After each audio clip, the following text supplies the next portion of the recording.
불교 문화유산이 정치적으로 휘말려서 종교 간의 문제로 휘말리지 않고 오로지 문화유산으로 바라보는 지혜를 갖고 불교 문화유산을 바라봐야 됩니다.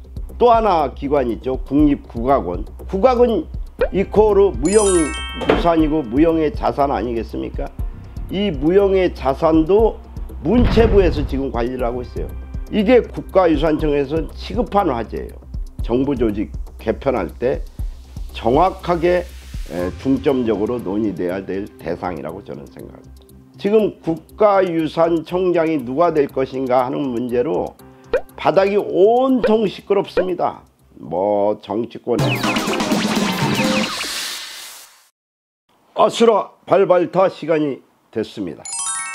또 최근에 며칠 동안 너무 바쁘게 살다 보니까 이 아수라 발발타를 찍을 시간이 없어요.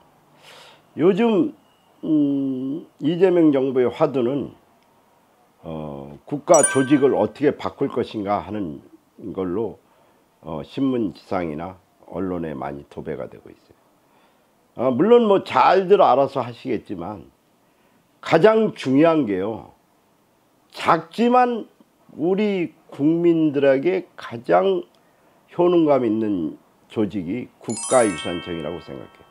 국가유산청은 우리 조상들이 남겨놓은 모든 유물, 그리고 우리가 그걸 기반으로 해서 관광 자원화하고 세계 속에 문화 강국으로 이미지를 구축하는 중요한 소재이고 수단입니다.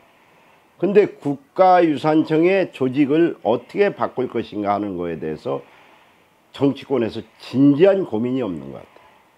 제가 재삼 강조하지만 모든 박물관, 국립박물관, 민속박물관, 이거는 그 내부에 유산들이 있어요. 그것을 지정하고 관리하는 부서는 국가유산청인데 이것이요, 문체부가 지금 하고 있어요.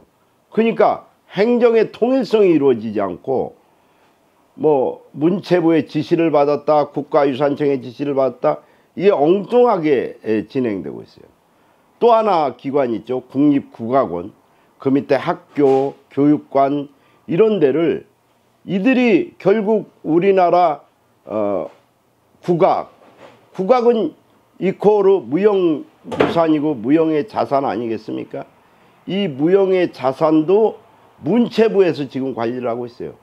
그러다 보니까 학교에 있는 학교 기관장들 문체부에 조금 이 역행을 하고 좀 반대를 많이 하고 그러거든요. 이것의 종착점, 이들이 가서 나와서 종착해야 될 종착점은 우리나라 무형유산이거든요. 이 기관도 국가유산청 산하로 들어와서 행정의 통일성을 줘야 됩니다. 이게 국가유산청에서 시급한 화제예요. 이것을 국정과제인 정부조직 개편할 때 정확하게 중점적으로 논의돼야 될 대상이라고 저는 생각합니다.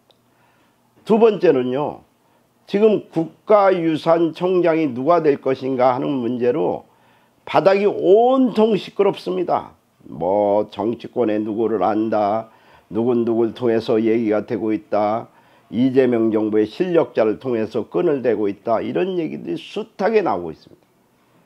국가유산청은요, 명예가 보장되는 자리가 아닙니다. 죽어라 일해야 되는 자리입니다. 그런 그 명예욕이나 아니면 소위 말하는 작지만 권력욕에 사무쳐 있는 사람은 국가유산청에 등장해서는 안 됩니다. 국가유산청은요, 지금 문화재청에서 작년도에 국가유산청으로 바뀌었지 않습니까? 그러면 조직이 바뀌어가는 과도기 과정에 있거든요. 안착을 시켜야 되고 이 조직을 효율적으로 어떻게 할 것인지, 이거는 역시 오랫동안 국가유산청을 행정을 했던 사람들이, 행정을 잘 아는 분이 맡아서 해야 되는 것이. 뭐 교수들이나 전문가들 다 좋죠.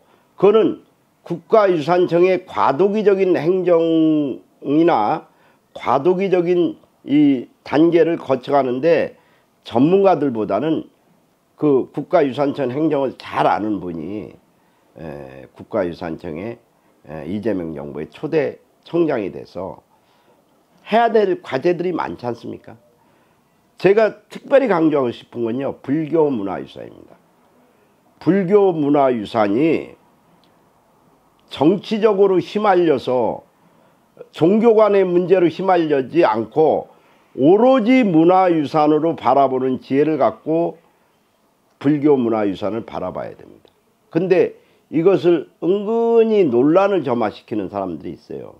이걸 종교 간의 문제로 혹은 정치 간의 문제로 이렇게 희석시키는 그런 것에 단호할 수 있는 사람이 국가유산청장이 돼야 됩니다. 그리고 우리나라는 유감스럽지만 기독교인들이나 타종교인들은 좀 이상하게 생각하겠지만 우리나라 정체성은 사실은 불교에 있습니다. 불교는 역사적으로 오랫동안 우리나라를 지탱해온 정신적 문화유산입니다. 근데 그거를 엄연하게 냉엄하게 현실을 인정하고 불교 문화유산에 대한 차별이 없는 불교 문화유산도 우리 국민이 기리고 지켜야 할 하나의 문화유산으로 바라보는 정당한 정체성을 확보하는 것.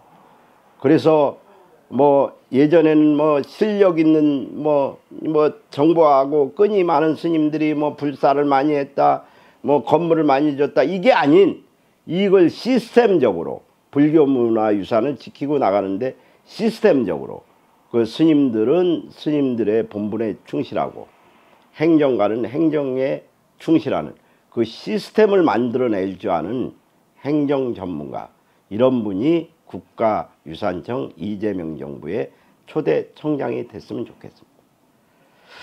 자, 박물관, 그 다음에 국립국악원, 그리고 행정을 잘하는 초대 청장이 이 기틀을 다진다면은 전문가, 교수나 각 분야의 전문가가 차기 이재명 정부의 하반기 청장을 해도 상관없지만 지금은 아주 과도기예요.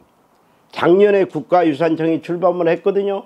이 출범을 한 마당에 이 유산청의 행정 업무를 정확히 알고 요소요소에 어떤 직원을 배치하고 어떤 기능을 하고 어떤 시스템을 만들어내는지는 이재명 정부의 초대 청장은 행정 전문가가 시스템적으로 잘 알아야지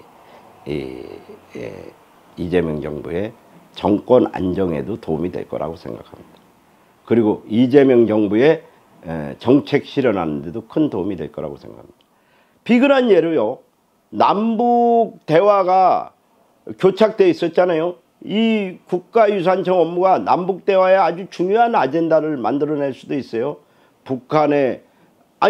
남북이 아무리 갈라졌다도 북한의 문화유산은 우리의 역사의 소산이거든요. 그것도 북한의 저열한 기술력이나 저열한 학술력을 보완해서 우리가 발굴이나 이런 걸 같이 교류할 수 있고요. 이런 거는 결국에는 오랫동안 이런 시스템을 만들어내는데 익숙한 행정 전문가가 마땅히 초대 청장을 해서 그 기틀을 다진 다음에는 그때는 전문가 교수들도 모실 수 있고, 하지만 지금은 국가유산청의 초대 청장은, 이재명 정부의 초대 청장은 그런 행정을 그걸 안착시킬 수 있는 사람이 적당하다고 생각합니다. 제발 국가 미래 비전의 한 축을 담당하는 국가유산청장이 제발 그런 마인드를 갖고 그런 행정의 어떤 시스템을 만들어낼 줄 아는 그런 유능한 사람이 초대 청장이 되어 남북의 문화유산도 교류 활동을 하고 남북의 문화유산에 대해서도 같이 공동 연구를 해서 결국 대한민국의 정체성을 확실하게 다져가는 국가기관이 되기를 간절히 바랍니다. 감사합니다. 아수라 발발타였습니다.